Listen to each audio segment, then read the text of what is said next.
ये जब ये कोई मुज़ाकरात कामयाब हो जाएंगे, इमरान खान जेल से बाहर आ जाएंगे, तो पाकिस्तान की सियासत में कोई फ़र्क होगा या ये इसी तरह चलती रहेगी जिस तरह ये अगर आप पिछले इजाज़त देंगे सवाल मैं ज़रा आसान करके पुट अप करूँ। जी बिल्कुल आसान, जो मुझे समझ आया। समी साहब, इमरान खान बाहर आ गया, लेट्स से इमरान खान बाहर आ जाते हैं, जो नैरेटिव आज चल रहा है, जिसके ऊपर पब्लिक पल्स है, जो लोग आज लेके चल रहे हैं, इमरान खान जिसको लीड कर रहे हैं, इमरान खान उस नैरेटिव से बैकआउट कर सकते हैं कि नहीं बाहर आने? बिल्कुल नहीं कर सकते बैकआउट, इससे कोई बैकआउट कर ही नहीं सकता। और ये कोई ऐसा नैरेटिव है नहीं जिससे किसी को ज़्यादा ख़तरा हो। बेसिकली इसको डिस्टॉर्ट करने के लिए, चीज़ों को बिगाड़ने के लिए उसकी मुख्तलिफ़ जो चीज़ें हैं सियाक़ व सबाक़ के बग़ैर पेश की जाती हैं, ताकि खौफ व हरास फैले और एक ऐसा लगे कि जो खान आ गया तो सब जेल चले जाएंगे, सब ये हो जाएगा, सब वो हो जाएगा, और पता नहीं वो क्या करेगा, उसको निकाल देगा, उसको रख लेगा। ऐसा कुछ नहीं है। एक तब्दीली होनी है, वो है इलेक्शन कमीशन की। 2025 में इलेक्शंस होंगे, सुल्तान सिकंदर राजा इलेक्शन कमिश्नर नहीं होगा। अब ये नून लीग वाले कोशिश कर रहे हैं, आपको पता भी होगी, लेकिन मैं आपको ख़बर दे रहा हूँ कि अगले 2-4-5 दिनों में पार्लियामेंट में ये उसको तोसी देने के लिए बिल लाएंगे। अच्छा, इनका देखें, ये मुज़ाकरात तो कर रहे हैं, किसी के प्रेशर पे कर रहे हैं, लेकिन इनको ये पता है कि हमारे साथ क्या होगा, तो ये अपने आप को बचाने के लिए ये सब कुछ कर रहे हैं और ये करेंगे। लेकिन मैं आपको एक बात बताऊँ, जिस दिन इमरान खान बाहर आ जाएगा ना, उस दिन ये जो नैरेटिव बनाने की छोटी छोटी फैक्ट्रियाँ हैं ना, ये बंद हो जाएंगी। Then it will be real business. आप इस बात को क्या समझते हैं कि अगर deputy national security adviser of America ये कहता है कि पाकिस्तान का ballistic missile program is aimed at America, और DGISPR प्रेस कॉन्फ्रेंस में उसका जिक्र ही नहीं करते, ये आप क्या समझते हैं क्या हो रहा है? As a Pakistani we have to be one.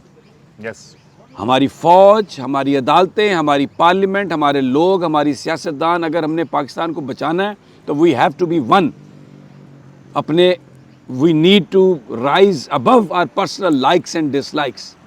अगर ये नहीं होगा तो ये बहुत बड़ा नुकसान हो सकता है, खुदा न खास्ता। तो इसलिए इनमें से कोई भी इतना जाहिल नहीं है, इन सबको पता है। कुछ बहुत ज़्यादा सियाणे हैं जिन्होंने बाहर प्रॉपर्टियाँ बनाई हुई हैं, काफ़ी हो गया। जॉर्ज सोरोस ने कहा था वो डेवोस में, जहाँ पर वो स्विट्ज़रलैंड में वो जो सारी बिजनेस मीटिंग्स होती हैं, उसने कहा कि ये जो वर्कर है ना, अपने मुनाफे में से कुछ इनको दो, वगरना ये तुम्हारी एम्पायर को आग लगा देंगे, मज़दूरों को कुछ दो। तो भाई ये जो 25 करोड़ लोग हैं ना, जो भूखे मर गए हैं, ना इज़्ज़त है, ना रोज़गार है, ना कोई इलाज की सहूलत है, मुस्तकबिल कुछ नहीं है सवाए चंद लोगों के जो खाबे खा रहे हैं। कुछ देना पड़ेगा इन लोगों को सिस्टम में लाके। ये मुल्क इनके लिए बना था यार, आपने बहुत ले लिए, किन्ने को तो चाहिए देने। वो कल मैं जरदारी को सुन रहा था, वो कहता घबराना नहीं, मैं हूं ना। ओ भाई, तुम्हारे होने की वजह से तो सब कुछ हुआ है ये। अभी और डरा रहे हो, इसलिए तो घबराए मैं कि तुम अभी तो हम तुम्हारी बात सुन के घबरा गए कि मैं हूं ना। लोग सोच रहे होंगे हाली और किन्ना हो रहा है, और किन्ना के तू यार। ये शाहरुख के चाइनीज वर्जन है जरदारी साहब। चीन तो शाहरुख बन के आया, उसने कहा था ना मैं हूं ना। सर लास्ट में कायद आजम कहने लगा सी कायद मिल्लत सर मियां मोहम्मद नवाज शरीफ साहब यहाँ पर आए थे चौथी वजीर आजम बनने के लिए, और एक्सटेंशन वगैरह भी ये कर रहे हैं, और एक्सटेंशन करने का ये जो तासुर है वो ये देने की कोशिश कर रहे हैं कि सब ओके है, सब ठीक है। यार मुझे ना एक बड़ा अफसोस है, मैं आप कहना चाहता हूँ, मैं मेरी बड़ी अच्छी दोस्ती थी नवाज शरीफ साहब से, और मैं उनकी बड़ी इज़्ज़त करता हूँ। मैं आपको एक बात बताता हूँ, एक दिन फ़ोन बजा, मेरे से उनका कोई रब्ता नहीं था, तो मैंने हेलो किया तो आवाज़ बड़ी जानी पहचानी, मैंने समझा शायद वो भट्ट साहब बोल रहे हैं। एक हमारे सोहेल ज़िया भट्ट साहब से, वो बड़े अच्छे आदमी हैं, वो इज़ ए गुड मैन। अभी तो खैर बड़े अरसे से मुलाकात नहीं हुई क्योंकि पूरे कबीले से हम दूर हो गए हैं। तो वो उन्होंने मुझसे आगे से कहा कि समी साहब मैं नवाज़ शरीफ गल कर रहे हैं। मैंने कहा मियाँ साहब अल्लाह आपको खुश रखे। तो उन्होंने मुझसे कहा मुझे ये पता चला कि आपके वालिद साहब बीमार हैं, उनका शायद कोई हार्ट का इशू है, तो मैं अभी ये बाहर निकला हूँ हरम पाक से, और मैं आपके वालिद साहब के लिए दुआ करके आया हूँ। अब मुझे बताएं यार, ज़ाती हवालों से इंसान कभी सोच भी सकता है ऐसे बंदे के बारे में बात करने का। फिर सलमान गनी साहब के घर मेरी नवाज शरीफ साहब से मुलाकात हुई। हमें तो इन्होंने कहा कि ये नवाज शरीफ बेईमान है, एडियां फाइलां बाजवा साहब ले आंदे सन, हमें तो नहीं पता था ये बेईमान है। इन्होंने कहा ये मुल्क के लिए बहुत ख़राब है, हम शुरू हो गए, हमने कहा दुश्मन है ये। और बाद में पता चला कि दुश्मन वो है जो ये कह रहे थे। मुझे इस बात का बड़ा मलाल है, मैं आपको बताऊं, मैं ये कन्फेस करता हूँ। और अब जो इमरान खान के साथ हुआ है, जो मैंने बड़ा बारीकली देखा है, माइन्यूटली, तो मुझे कहीं कहीं नवाज शरीफ भी बेचारा मासूम लगता है उस रेफरेंस में, जब जो मुशर्रफ ने उसके साथ किया, जो दूसरे जर्नलों ने, क्योंकि ये जिसके बारे में करते हैं ना, ये उसको गद्दार बना देते हैं। ये इन्होंने इमरान, मैंने तो देखा ना, जो इन्होंने इमरान को मुझे गद्दार बना के ले गए, तो मुझे समझ आई कि गद्दार की हकीकत क्या है यार, ये किसको गद्दार कहते हैं। तो मैंने ये क्योंकि आज इसलिए बात की है कि अभी इनका इक़्तिदार जो है ना टमटमा रहा है, जाने वाला है। नहीं तो अगर मैं साल पहले ये बात करता तो लोगों ने कहना सी अल्लाह जी ये भी दरख्वास्त पा रहे हैं। ऐसा नहीं है। देखिए जो सच है ना, अगर हम सच नहीं मानेंगे, आपको पता है जब इन्होंने उठाया यहाँ से इमरान खान को, उसके सर पे डंडा मारा इन्होंने, इसका सर फाड़ दिया, उसके कपड़े खून से भर गए। डॉक्टर्स ने कहा कि स्टिच लगेंगे, इन्होंने क्या कहा कि ये सनी प्लास ले लो, और वो बालों में ये करता रहा। और एक और चीज़ है जिसकी वीडियो भी है, मैं आपको बताऊं,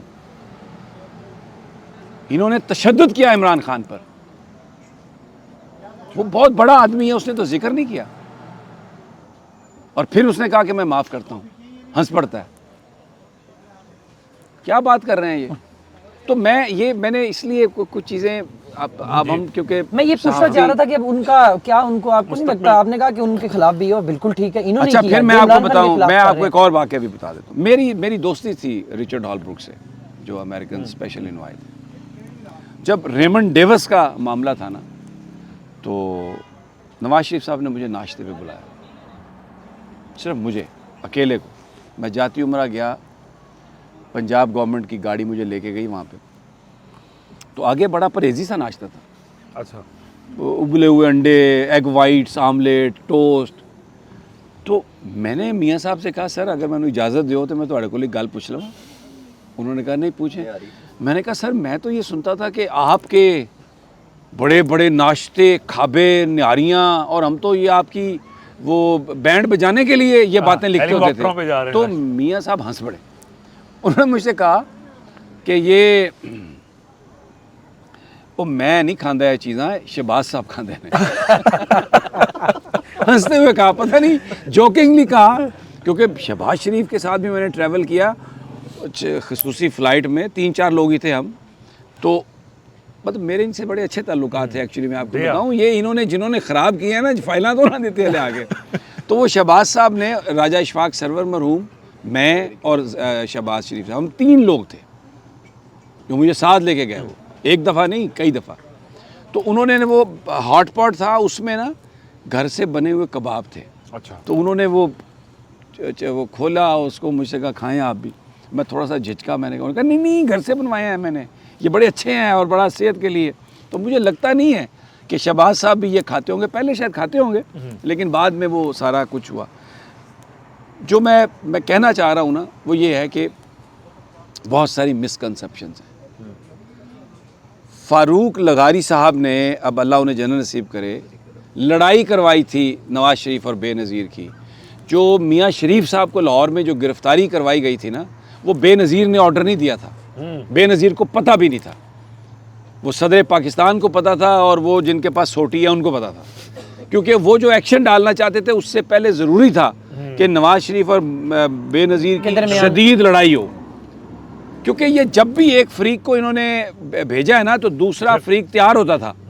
अभी ये सूरत हाल है कि पूरा पाकिस्तान इनके ख़िलाफ़ है, सारे इमरान खान के साथ हैं, तो इनको कुछ जगह नहीं मिल रही। अब ये वो अलीम खान को बनाया, इधर उधर से पकड़ के लेके आते हैं, वो साले अपनी गली का वोट नहीं ले सकते, तो ये फंस गए हैं इसमें। लेकिन एक बड़ी मुनज़्ज़म साजिश के तहत लोगों को डिवाइड करके ना, डिवाइड एंड रूल, गोरे की पॉलिसी बना के, क्योंकि ये अपने जो लोग हैं उनको ट्रेनिंग के लिए, आप देखें ना कौन सी इंस्टीट्यूशन में जाते हैं, Australian, American, British, royal navy college, आपको याद है वो जनरल बाजवा गया था वहाँ पे, तो 2 दिन टीवी पे जनाब जी, जी, जी। बाजे बजते रहे। बाजे वज रहे ने, बाजवा साहब आ रहे हैं जा रहे हैं जी, पता नहीं कितना वड्डा इन्हां नूं एजाज मिल गया। अब दूसरे वो बाजे अब बज रहे असल हैं। में वो अबू जान थे।